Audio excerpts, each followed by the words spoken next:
குடும்பத்துல எப்ப பார்த்தாலும் பிரச்சனை. ஒரு பூஜை கீதையை போட்டு இந்த பிரச்சனை எல்லாத்தையும் ஓட்டி விட்டுருக்கு சாமி.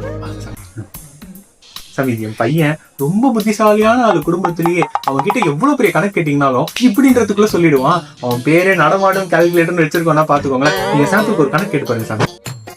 1443 மனுஷன் 993 எவ்வளவு சொல்லு பாப்போம்.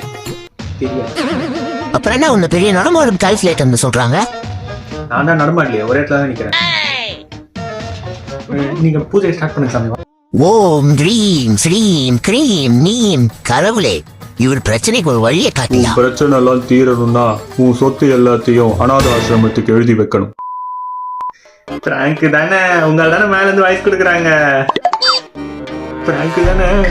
சாமி சாமி சாமி, யாராவது பிரச்சனைக்கு போய் இந்த மாதிரி சொத்து எழுதி வைக்க சொல்லி சொல்லுவாங்களா சாமி? அவர் ஏதோ தப்பா புரிஞ்சுக்கிறான்னு நினைக்கிறேன். நீங்க கொஞ்சம் பேசி புரிய வைங்க சாமி. நான் ஏதாவது பரிகாரம் வேணா பண்ணிடுறேன் சாமி. கடவுள் கிட்டே ஆக்சன் கேட்கிற?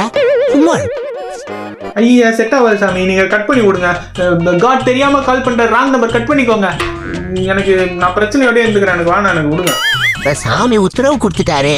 அவர் சொல்றது கேட்கலன்னா அப்புறம் பெரிய தெய்வ குத்தாயிடும். அவர் சொல்றது கேட்கலன்னா தானே பிரச்சனை. அவர் சொல்றதே கேட்கலன்னா பிரச்சனை இல்லைல்ல.